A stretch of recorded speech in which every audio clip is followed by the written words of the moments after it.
sant responsable yi fi toog grand yëpp di leen nuyu di leen sant ku ci mel ni ay Lamine Gaye ak ñu fi toog ñëpp waaw di nuyu tamit particulièrement waa Ndawi Thiès wax dëgg yàlla depuis lors ñu ci terrain bi ñu ngi góorgóorlu ñu ngi liggéeyal ki nga xam ne mooy le DG Pape Siré Dia wax dëgg yàlla duñ mës a taay ci liggéey boobu parce que moo ñu ñor parce que moo ñu yitteel parce que ñun moom lañ gëm parce que nit defe naa lépp looy dugg boo demee yitte ak gëm-gëm franchement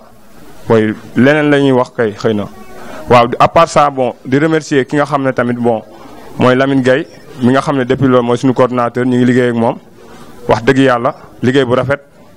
waaw di xamal ne nag bon man sama wax du bëri daanaka defe naa ana wax na lépp waaw parce que ñun dañoo doon ay ndaw yoo xam ne nii franchement dañoo bàyyi lépp jox ko Pape Siré Dia quoi. franchement dañoo bàyyi ñun suñu lépp jox ko Pape Siré Dia bon yàlla na yàlla bon dogal tamit bon yàlla fay ñu ji yéene boobu noonu oui di remercier ñëpp nag wax ji dugul parce que defe naa wax nañ lépp. man dama leen di jaajëfal muy waa Ndawi Thiès derrière Siré Dia ndax on a passé des moments yoo xamante ne vraiment da ngeen a jara sant. pourquoi parce que yàgg na ñu si bëri yàgg nañoo ànd ak moom te mosuñoo toog ak moom mosuñu lu dul gis otom wala topp ci ay caravanam mais boobu ba léegi teewul yéen a ngi jàpp te wa bàyyi waaye nag gor ngeen ko seqal ndax tey jii ñii duñ ma bàyyi ma fen Siré Dia def na loo xam ne tey man de diir bi ñu ànd ak moom yëpp man mosuma ko gis mu def ko tey yaakaar naa ay 13h la woote kër ga mi ngi ma fekk sax ma tëdd yéen a ngi ci saal bi mu ne ma ana gars yi ma ne ko ñu ngi ci saal bi mu ne ma demal léegi nga def ma main libre ma wax ak ñoom loolu ku xam Siré Dia xam ne c'est un homme discret ku xam Siré Dia xam ne tàmmul di wax ji di jóg te li mu leen wax yéen ñëpp a ngi toog mu ne leen man maa waxoon tey dama leen di recevoir toog waxtaan ak yéen mais damaa jóge démb voyage ñëw am ay imprévu yoo xamante ne dafa bari waaye jàpp leen yéen waa Ndawu Thiès ne yéen a ngi koy dégg mu ne bind yi ngeen di bind ci gis na ko activité yi ngeen def yépp nee na teg na ci bëtam mu teg ci ne leen di ngeen xam ne gor laa te bu ñu toogee man ak yéen di ngeen xam ne xam naa bu baax li ngeen di liggéey kon wax jooju rek dafa sedd xol tey wax jooju rek dafa sedd xol ndax man wax dëgg yàlla yàgg nañ mais musuma gis nii mu waxee ak arñi jël temps wax ko wax ju mel ni midi yéen war ngeen a gën a góorgóorluwaat man nag seen engagement ci politique man loolu laa gëm ndaw buy politique day wane ne fii laa far day jaay bakkanam ndax leader ba Siré nag ku ko lebal liibar mu fay la ton Siré Dia du xaar sax nga koy lebal liibar waaye ak a xam yéen li ngeen ko defal waaye nañ leen dem rek fekk yoon jeexul waaxu sil du jeex te wax dëgg yàlla ay gor ngeen lenn nag maa ngi leen koy lancé waat li fi jotoon a am ci période Bougane yéen Ndawu Thiès bu leen mus a accepté un leader politique buy wax président Macky Sall lu ñaaw pare di daagu ci terroiru Siré Dia loolu ay ndaw ngeen waru leen koo accepté ndax politique sa kilifa kenn du ko jege kenn du ko laal ndaw day aar kilifaam ba tax na yéen keroog ni ngeen doxee na ngeen préparé wu ndax élection yi ñu jëm président Macky Sall da koy gagné bu soobee kii dogal waaye leer nañu leeru yàlla Thiès Siré Dia da koy gagné mais ay saay-saay du ñu nangu Siré Dia gagné ko ku amul fit nag na nga dem toog te xam ne du élection wu yambar élection wu fit la élection wu góor la élection ku namul dara la ba tax na ngeen gën a góorgóorlu te xam ne ñun suñu waa ji moo mat waaye ma ngay taxawu ndaw ñi moo gën ci imaam yi moo gën ci jàkka yi boo demee ci ASC yi moom la ñuy bàkkoo kon Siré Dia mooy waa ji ñi ngi sant ki nga xam ni moo waral lii nii lépp muy l'incontournable le DG Pape Siré Dia suñu cant ci moom nag ak liggéey la ak doole ak jot goo xam ne dañ ko koy consacrer duñu tàyyi duñu sonn ndax li mu ñu defal en tant que ndaw en tant que Thiessois en tant que sénégalais mënuñu koo fay lu dul ñu consacrer ko suñu temps suñu jot suñu liggéey lépp kon ñu ngi koy sant bu baax di ko xamal ni ko ndawi Thiès commencé guñu sax dooraguñu sax ci moom bis bu ñu noppee ci moom dina xam ni moom mooy gaynde Thiès bis bu ñu noppee ci moom dina xam ni président de la république moom la war a teg Thiès te moom lay teg Thiès bu neexee yàlla. kon ñi ngi koy santaat bu baax di ko gërëm di ko wax ni lépp lu ñu ñëw ci moom suñu asaka yéene la waaye du woon li nga xam ni moo nekk suñu biir xol dañuy commencé rek boobu ba tey caravane beeg li fi gaañi lim yëpp dañuy jéem rek yegg seeguñu sax ci moom. élection yi comme li Lamine Gueye wax léegi la ñu jëm ak moom te bis bu ñu yeggee képp kuy ndaw di voté fii Thiès dina njëkkati kartam teg ko ci loxoom ndax suñu mébét mooy boole ndawu Thiès région beeg département beeg lépp teg ko ci loxoom ndax mérito na ko. ñu santaat bu baax gërëm suñu yaay yeeg suñu papa yeeg suñu tonton yi ñu fekk ci biir kër yi ñu nangu pare nañu ñu nangu jàppale seeni doom ñu nangu jàppale seen njaboot ñu bokk gëm-gëm ak ñun muy le DG Pape Siré Dia kon ñooñu ngërëm ñeel na leen sant nañ leen bu baax gërëm nañ leen. li may wax ci mouvement bi ci ñi fi teew ñëpp mooy rek ndawi Thiès moom comme son nom leen di boo dul ndaw war cee war a mën a bokk di mag sax war a yor kàddu ndaw comme yow lañ jiital ca fa nga ne nga yor kàddu war cee ñëw participer kon ku nekk képp ku mën doon gox boo nekk ak foo mënti nekk activité booy mënti def ak looy mënti yëngu ci biir ndawi Thiès nga bokk. kon ñi ngi woo Thiès yëpp bàyyiwuñu fenn bàyyiwuñu kenn bàyyiwuñu ñenn na ñëpp ñëw fii lenn kenn nekk fi lépp ñëpp a fi ne ki ñëw tey ak ki ñëw suba ki ñëw bërkaati démb ak kii waaj a ñëw ñoom ñëpp ñoo fi yem. tey nag li waral suñu daje tey mooy dañoo ñëwati rek ci l'incontournable indi suñu asaka yéene ci parrainage bi pour l'instant liggéey la boo xam ni suñu tonton yi bi ñu joxee fiche beeg léegi ñoo ngi ci doon ci liggéey ba dajaleegum lu toll ci 1000 fiches ñu indi woon ko rek pour wan ko ni ko ñoo ngi doog a door ak 1000 fiches yi décembre lañ jëm ak moom te incha allah balaa décembre yaakaar naa ni li président soxla moom mën na ko te ñu nit suñu yéene danañ ko ci def kon miini la ñu barkeeloogum Modou bu ngeen yeggee ngeen waxal ñu ko la DG ni ko lii la ñu barkeeloogum ci kaw table bi ndax xam nañu table am moom fees na ndax moom liggéeyam kenn du ci xaar kenn waaye ñun waa ndawi Thiès barkeelu nañu lii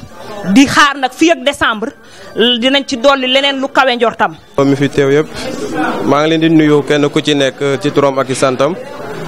maa ngi tudd Daouda Sène je suis dans le département je suis un administrateur système et réseau informatique depuis bi ma amee bac ba léegi maa ngi def politique et aussi que bon maa ngi ci mouvement ndawi Thiès yi d'après bi ma Paul je pense bien que xam ngeen Paul moom ma njëkk a sollicité pour ma ñëw ci vraiment travailler avec le DG Siré Dia et aussi que mon frère kii Taïbou d'après bi ñu ma sollicité boobu jusqu'à présent nee naa leen bu ma amee bac ba léegi maa ngi politique mais après li ñu ma wax ci DG Siré Dia vraiment politique boobu laa bëgg muy politique de développement politique boo xam ne di ngay jàppale ay ndaw jàppale ay maire jàppale koo xam ne rek mooy ci jàppale population bi yëpp daal. moo tax vraiment yéen ndawi Thiès pour ma xamal leen ci ndawi Thiès am nañ responsable boo xam ni il est dans le département boo xam ni c'est pas un homme bla bla je dis ça et je pèse mes mots parce que man c'est pas la première fois ma def politique et maîtriser naa ko xam naa terrain bi parce que département Notto Diobass ku ko wax xam nañ ni département bu am doole la parce que 67 villages dans ce cas itam foo ngay amee responsable boo xam ne il est prêt pour travailler leen foofu c'est pas quelque chose facile et c'est pas quelque chose simple et aussi que moi en personne en tant que Daouda je suis prêt pour travailler avec le DG Siré Dia. di dellu di cant ak gërëm le directeur général de la poste di ko jox wàccuwaayam di waxaat alhamdulilahi rabbil alamina ci ndawu Thiès bu ne politique dan naan jigéen ak jeune te lii wane na ko.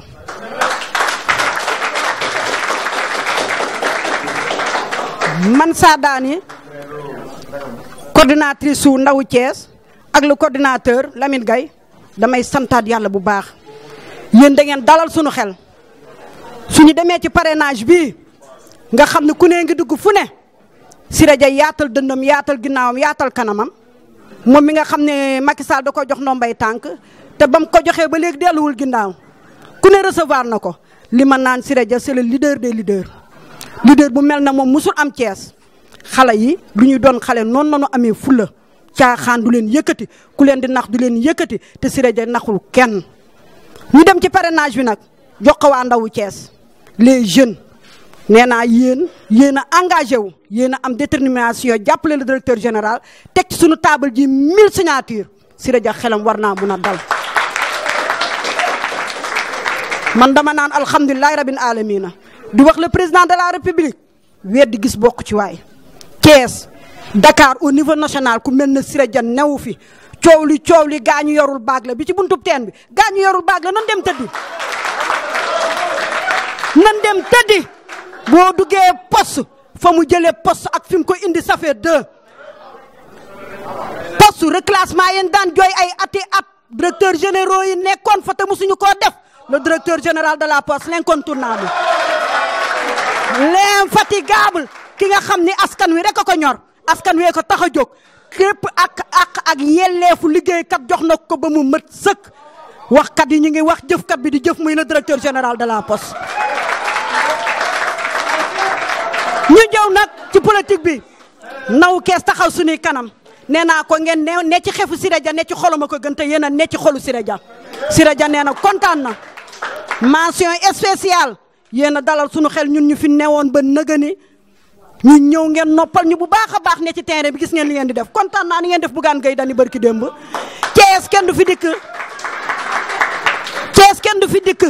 fekk fi Siré Dia te doo laajte fan la dëkk nga nuyu ko soog a dugg biir Thiès ñiy dikk Thiès opposition bi gaynde moo waaf buntu Thiès bu ngeen fee dikkati dee leen koy laaj ànd ak ndawi Thiès ak képp mouvement bu ànd ak Siré Dia ab association bu ànd ak Siré Dia ñu ngi Thiès ñun kum ko jaral nañu ko suñu bakkan bii muy fonction fu muy liggéeyee muy ci politique bi ku bëgg a gis Siré Dia ku bëgg sa jàmm dee koy xool ca kaw mu lay xool ci kaw ndax président daful de du gis Siré Dia mu koy liggéeyal mu koy jëndal keneen un homme engagé un homme déterminé loyal nitu dëgg nee naa mun ngaa am ay diplôme mais doo wax dëgg kenn du la wóolu am xaalis doo wax dëgg kenn du la wóolu xam nga ne Siré Dia def dëggu leader bu dëggu la président Thiès nee na ñun mag ñi ak ndaw ñi ak sunu doom yi lu ñu jaral le 19 février à 18h danoo bëgg a jël Thiès teg ko sa loxo ànd ak Siré Dia nag bañkat bi nag ànd ak moom teg ko sa loxo xam na ni mën na ko moom te dina ko def moom rek à Thiès li nga fi am grâce à Pape Siré Dia le directeur général de la Thiès moo tax APR ak Benno Bokk Yaakaar bi nga gagné fi massivement. di yaakaaru jeunesse su Thiès di yaakaar jigéenu Thiès et je pèse bien mes mots di yaakaaru président Macky Sall à Thiès kooku di kan la DG Siré Dia directeur général de la Poste. ci turam ñu ànd ci délégation bi Gossar Ndeye Daba Mboup Moussa Ndiaye l'infatigable Lamine Gaye ànd ak notre ami notre frère du Nord Diop ànd ak kan Anna Claver coordinatrice au nom du DG Siré Dia ñu ngi leen di wax dal leen ak jàmm dal leen ak jàmm ak dal leen ak jàmm à travers ma modeste personne DG Siré Dia nee na ma wax leen ne leen boo leen ko gisee boo leen ko gisul boo leen ko déggee boo leen ko déggul à travers votre coordinatrice il est avec vous et il sera toujours avec vous. parce que moom li ko yitteel Thiès mooy ndawi Thiès ndax président Macky Sall ku mu jël jox la poste def la directeur général kooku dala dénk ndaw ñi. lii suñu benn communicateur di wax Siré Dia it mooy ki président Macky Sall jox poste mu jël poste yi jox ko jeunesse su Thiès te kooku mooy DG Siré Dia. coordinatrice DG Siré Dia nee na yow ak ndaw yi ngeen àndal il est fier de vous. fier parce que politique li mag yi di wax naan ndawi tey ñooy doon magi suba te loolu dooni ndaw tey yéenay primo votant yi mooy maanaam ñi nga xam ne élection yi di ñëw ñëpp dañu ne woon siiw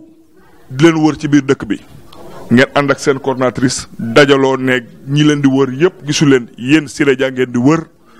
aussi suñu xarit suñu frère Lamine Gueye jël leen boole leen ak DG Siré Dia kon DG Siré Dia nee na moom vous êtes en phase moom gis na leen moom dégg na leen waaye moom it di ngeen xam ne moom gor la parce que nee na li jafe bu la ko yàlla joxe da nga koy téye te ku xam Siré Dia xam nga ne da koy faral di wax politique bi muy def daam lu mu xam ne da ciy ñaan yàlla saa su ne mooy lan bu ko kenn amel àq waaye bu mu amel kenn àq pour DG Siré Dia amel leen àq mooy muy ànd ak yow di politique ni politique mekke ay xale bàyyi lépp lu ñuy def ànd ak seen coordinatrice muy Sadani nekk ci terrain bi guddeeg bëccëg tàmbale processus bi ci lu am solo lii lay mujjee tàmbale ci processus bi suite aux recommandations du DG Siré Dia processus électoral élection présidentielle mu ngi tàmbale ci inscription yi mujj foofu la processus bi tàmbale DG Siré Dia ordonné ne képp kuy responsable na nga dellu sa base képp ku binduwul nga bind ko waaye mu ne surtout les primo-votants ñi nga xam te ne ñu ngi doog am 18 ans wala le 24 février 2019 dañuy am 18 ans.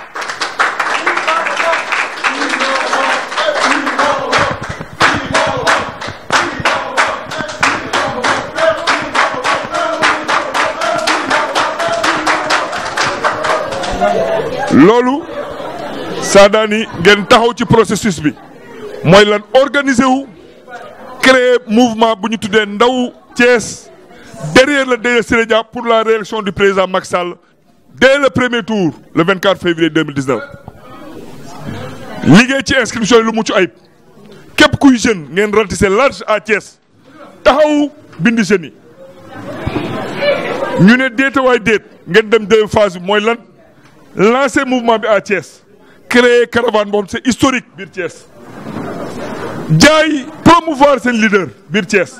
woon dëkk bi yëpp ne leen képp kuy politique Thiès tey Siré Dia li mu yor ci primo-votant yoroo ko muy loo xam DG Siré Dia nee na daf ko marqué parce que dafa firndeel liggéey bi nga xam te ne jeunesse Thiès dañ ko liggéey. ñu jóge ci loolu processus électoral bi continuer président Macky Sall taxaw centre international Abdou Diouf bu Diamniadio mu ne ñu ngi jëm ci ay élections présidentielles fi ñu toll mooy ut ay signature ci parrainage bi mais responsable yëpp nañu wàcc ci base bi département bu ne mu sas ko waaye Siré Dia it sasoo boppam ne à travers le Sénégal toutes les communes du Sénégal moom DG Siré Dia mu ordonné képp ko xam na nga koy jàppale mooy lan na ñëpp liggéey ci parrainage bi pour permettre au président mu atteindre objectif am pas 2 millions mais 3 millions de signatures. loolu ba mu ko ordonné Sadani yokk sa mouvement des jeunes déterminés engagés ngeen taxaw jël lépp teg suuf organiser wu wootey réunion woote assemblée générale lancé wu dugg biir Thiès du matin au soir pour lan aussi li DG Siré Dia santaane mooy liggéey ci parrainage bi te là dama ciy taxaw parce que politique damay faral di wax ne ku la nangoo parrainel sa militant la dalay votel ku la nanguwul parrainel du sa militant du la votel et ngeen di ay xale yu ndaw doog am âge vote ngeen ñëw liggéey ci diir bu gàtt même pas 1 mois ngeen liggéey te liggéey bi li ci am solo mooy ñi ngeen recensé ñëpp ay lan la ay primo votant ay xale yoo xam te ñu ngi war a voté ci élection présidentielle yi ñëw DG Siré Dia nee na loolu da koo yéem parce que du lu yomb kon loolu da ngeen xam ne DG Siré Dia xam na li ngeen liggéey xam na valeur bi xam na importance bi xam na it mouvement bi li nga xam te ne da cee yaakaar am ci yaakaar te xam na ne défi boobu di ngeen ko relever kon Sadani DG Siré Dia naan félicitations yi vous encourage. waaye nag damay wax leen xam nga saa yi ñu waxee rek ñu ne ñun dañ waxati nañu dama ne nañu wër Sénégal wërgal képp à part Siré Dia ba responsable politique moo ami primo votant même pas 1 mois ñu wàcc ci terrain bi liggéey 1000 signatures lu ay primo-votants ñëw fas yéene koo jébal DSD pour mu jébal ko président Macky Sall à part Siré Dia kan moo fi am loolu. kenn ça prouve une fois de plus que cet homme un digne fils de Thiès ñëw dugg ci politique pour jàppale kan son frère le président Macky Sall dès le départ président Macky Sall ne woon képp koo xam te ni responsable nga ma jox la ndomb tànk dellu sa dëkk ma jox la ndomb tànk ubbil say portable ma jox la ndomb tànk bul tente seen biir oto ma jox la ndomb tànk ubbi leen seen kër yi ma jox leen ndomb tànk mu leen recevoir leen askan bi ngeen dëkkal di leen jàppale. te diir boobu ba tey et je le dis et je pèse bien mes mots il en a fait plus que tout un chacun. c'est pourquoi actuellement nag lii day firndeel ne du jigéen ñi du ndaw Thiès yi ba ci biir mu botaay ñëpp jël engagement déterminé ko DSD pour lan défi bi mu teg parce que le DSD ku ko xam dafa mos a wax ne son défi principal son souci principal son problème principal son souhait c'est qu'au soir du 24 février 2019 que le président Macky Sall ait un deuxième mandat dès le premier tour mais daam lu mu ci teg yemu fa dane avec la manière mooy 80 jëm kaw 80% jëm kaw loolu mooy manière bi. yéen ndaw yi Thiès DSD nee nag taxawaay bi ngeen am na yaqin ne 2009 APR 3%, 2%, 2012 6%, en 2018 ñu dem ci élection législative tête de liste départementale DSD 43%. dama ni ruse yi jeex na de dama ne le 24 février une date historique et mémorable pour deux raisons. Inch'Allah Rabbi, le président Macky Sall aura un deuxième mandat dès le premier tour. Mais Inch'Allah Rabbi, DSD dina briser buumu njaam bi ñu tëkkoon Thiès waaye mooy lan ñun ñooy doomu Thiès rek fatt nit ñi takk def teg ay arne nit ñun ñooy doomu Thiès dong Siré Dia le 24 février da koy dindi parce que Thiès tey conscient nañ que ne affaire bu dee doomu Thiès kenn doon doomu Siré Dia doomu Thiès parce que wolof nee na juddoo ci dëkk baax na yaroo ci dëkk baax na tekkee ci dëkk baax na waaye xam lu ko gën mooy amal njëriñ dëkk ba nga jëkk te Siré Dia moo amal Thiès njëriñ te loolu nag li ma ci wax mooy incha allah rabbi fii laa ko waxee nun duñ waxantu le 24 février DSD day gañ a Thiès et Sadani ci yéen lay dëgg tànkam yéen ndawi Thiès